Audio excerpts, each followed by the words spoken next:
The rest of the season slowly unpacks Joel and Ellie, layer by layer, until everything culminates in the final episode.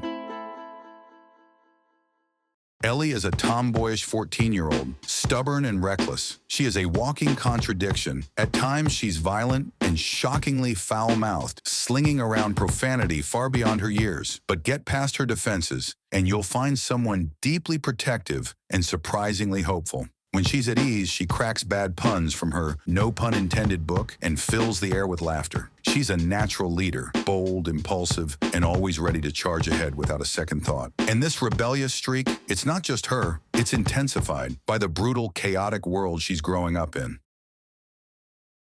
Joel carries the weight of his past like a wound that never closes. He has daughter issues that echo throughout the season, a ghost that shadows every decision. He's deeply flawed, not by nature, but by the brutal circumstances that broke him. Violence has become his release, though it never seems to end. After everything he has seen, he has no faith left in humanity. He's ready for the worst, and if you get in his way, he won't hesitate to move you aside. Like Ellie, Joel is a paradox. At first glance, he's a grouchy, volatile man, hard-edged and impossible to read. But if you manage to cut through that thick skin, you'll find a gentleness that disarms you. It doesn't excuse his actions, but it explains them. And suddenly the man he's become makes painful, devastating sense. Together, Joel and Ellie are like two broken pieces that fit, each filling the other's cracks. Ellie never belonged. An orphan from birth, she was seen as loud, ill-mannered, and always ready to lash out. But that anger, it was the residue of growing up without stability, without anyone to count on. A cycle of despair that kept repeating itself. Then came Joel. At first, just another control freak for her, but unlike the others, he stayed. He protected her. He made her feel safe. And for Joel, what began as duty slowly slipped into something deeply personal. Ellie found her way into the one place he had long kept locked, the space his daughter once filled.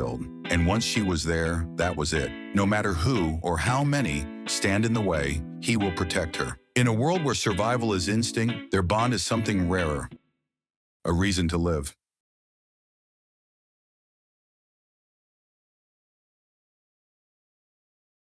Unlike the subjective, mission-driven lens of Season 1, the show now takes a more objective view, an eagle's eye, expanding the setting, introducing new faces, and showing the collective effort to rebuild what's left of humanity in Season 2. The remaining Fireflies are hunting Joel, fueled by bloodthirsty vengeance for what he did at the end of Season 1. But Joel is no longer the man he was. He's older, wiser. Once a soldier charging through the battlefield, he's now something closer to a general, an authoritative figure making decisions from a chair instead of a trigger. He's running Wyoming with his brother and Maria, who also holds sway over the world inside the walls. And Ellie, now 19, is volatile, hormone-fueled, and rebellious. She messes with things she doesn't fully understand, reckless in the way only the young can be. What makes it hit harder this time? Joel now truly sees her as his daughter. That makes everything heavier. From the looks of it, this season will explore Joel and Ellie's struggle to rebuild what they once had. The years have turned their connection into a quiet battlefield. Outside the walls, dangers loom. The Fireflies, driven by blood-soaked vengeance, are closing in on Joel. And with them come questions. Joel's brother and others may soon learn the truth about what he did.